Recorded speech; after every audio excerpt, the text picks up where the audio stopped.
मार्च महिन्याच्या सुरुवातीपासूनच उन्हाच्या झळा चांगल्याच वाढू लागल्या होत्या।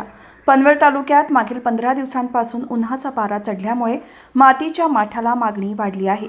उन्हाच्या झळा वाढू लागल्याने नागरिकांना आता थंड पाण्याची आवश्यकता भासू लागली आहे। कुंभार व्यावसायिकांच्या वर्षभर केलेल्या अपार कष्टानंतर बनवण्यात येणाऱ्या माठांना उन्हाळ्यात मोठ्या प्रमाणात मागणी असते। पनवेल शहरातल्या बाजारपेठेत तसेच ग्रामीण भागातल्या आठवडे बाजारात कुंभारांकडून माठाची विक्री केली जात आहे। आता तयार माठ विक्रीच्या व्यवसायात परप्रांतीयांनी देखील शिरकाव केला आहे। दरवर्षीप्रमाणे गरिबांचे फ्रीज म्हणून ओळख असलेल्या माठाचे बाजारात आगमन झाले। मात्र माठासाठी लागणाऱ्या कच्च्या मालाच्या किमतीत काही प्रमाणात वाढ झाल्याने यंदा माठाच्या दरात सुद्धा 20% वाढ झाली आहे।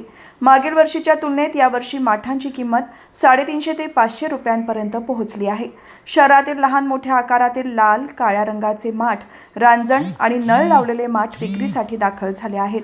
त्यातच उन्हाचा कडाका वाढल्याने माठांची मोठ्या प्रमाणावर विक्री होत आहे। होळीनंतर माठांची मागणी मोठ्या प्रमाणात वाढते, त्यामुळे गेल्या वर्षीच्या तुलनेत यंदा किमती 20% वाढल्या आहेत। बदलत्या काळानुसार थंडगार पाण्याच्या माठाची जागा विविध प्रकारच्या साधनांनी घेतली आहे, त्यामुळे काही प्रमाणात माठ विक्रीवर परिणाम देखील झाला आहे। माठातील पाणी आरोग्यासाठी चांगले असल्याने ग्राहकांनी आता फ्रीजऐवजी माठाला पसंती देताना दिसत आहेत।